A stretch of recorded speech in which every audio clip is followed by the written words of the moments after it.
Assalamualaikum warahmatullahi wabarakatuh. Perkenalkan, nama saya Ulfa Syafira Hairani dengan NIM 204230204.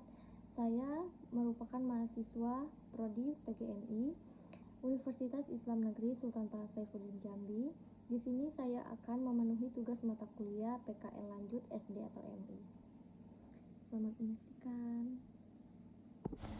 HAM, Hak Asasi Manusia. Latar belakang hak asasi manusia selanjutnya disingkat dengan HAM, adalah seperangkat hak yang melekat pada hakikat dan keberadaan manusia sebagai makhluk Tuhan Yang Maha Esa dan merupakan anugerahnya yang wajib dihormati, dijunjung tinggi, dan dilindungi oleh negara, hukum, pemerintah, dan setiap orang demi kehormatan serta perlindungan harkat dan martabat manusia. Penjelasan. Hak asasi manusia atau HAM adalah hak-hak dasar yang melekat pada setiap manusia sejak lahir dan tidak dapat dicabut atau diserahkan oleh pihak lain. HAM bersifat universal, artinya berlaku bagi semua orang di seluruh dunia dan tidak dapat dihilangkan atau dibatasi kecuali dalam keadaan tertentu yang diatur oleh hukum. HAM merupakan anugerah Tuhan Yang Maha Esa yang harus dihormati, dijunjung tinggi, dan dilindungi oleh negara, hukum, pemerintah, dan setiap orang demi kehormatan serta perlindungan harkat dan martabat manusia. Selanjutnya, HAM mencakup berbagai hak seperti yang pertama, hak untuk hidup. Hak setiap orang untuk hidup dan tidak diperlakukan secara kejam atau tidak manusiawi. Yang kedua, hak untuk bebas. Hak setiap orang untuk bebas dari penangkapan, penahanan, atau pengusiran tanpa dasar hukum yang sah. Yang ketiga, hak atas kebebasan berpendapat dan berekspresi.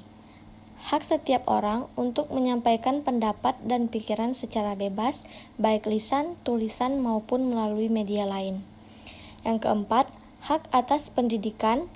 Hak setiap orang untuk mendapatkan pendidikan yang berkualitas. Yang kelima, hak atas persamaan di hadapan hukum. Hak setiap orang untuk diperlakukan sama di hadapan hukum tanpa didiskriminasi. Yang keenam, hak atas hak milik.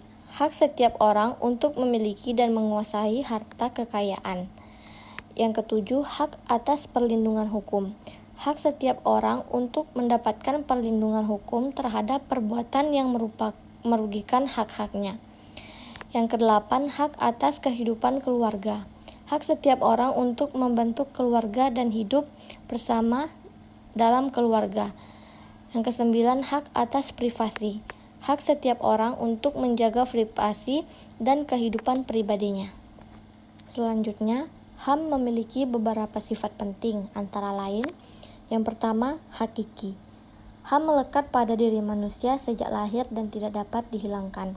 Kedua, universal. HAM berlaku bagi semua orang di seluruh dunia tanpa memandang ras, agama, atau status sosial. Yang ketiga, tidak dapat dicabut. HAM tidak dapat dicabut atau diserahkan oleh pihak lain. Yang keempat, saling bergantung dan berhubungan. HAM satu dengan HAM yang lain, terkait dan tidak dapat dipisahkan. Contoh kasus pelanggaran HAM berat. Yang pertama, penembakan misterius atau Petrus. Peristiwa penembakan misterius yang terjadi antara tahun 1982 sampai dengan 1985 juga menjadi sorotan karena diduga merupakan pelanggaran HAM berat. Yang kedua, Talang Sari. Peristiwa Talang Sari pada tahun 1989 melibatkan pembantaian warga sipil yang juga dianggap sebagai pelanggaran HAM.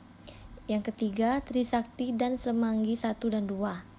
Peristiwa penembakan mahasiswa Trisakti dan Semanggi 1 dan 2 pada tahun 1998 dan 1999 yang juga dianggap sebagai pelanggaran HAM berat. Yang keempat, kerusuhan Mei 1998. Peristiwa ini melibatkan kekerasan dan tindakan yang melanggar HAM termasuk pembunuhan, penganiayaan, dan penghilangan paksa. Yang kelima, pembunuhan Marsinah. Pembunuhan aktivis buruh Marsinah pada tahun 1993 menjadi sorotan karena dianggap sebagai pelanggaran HAM yang hingga saat ini belum terungkap secara tuntas.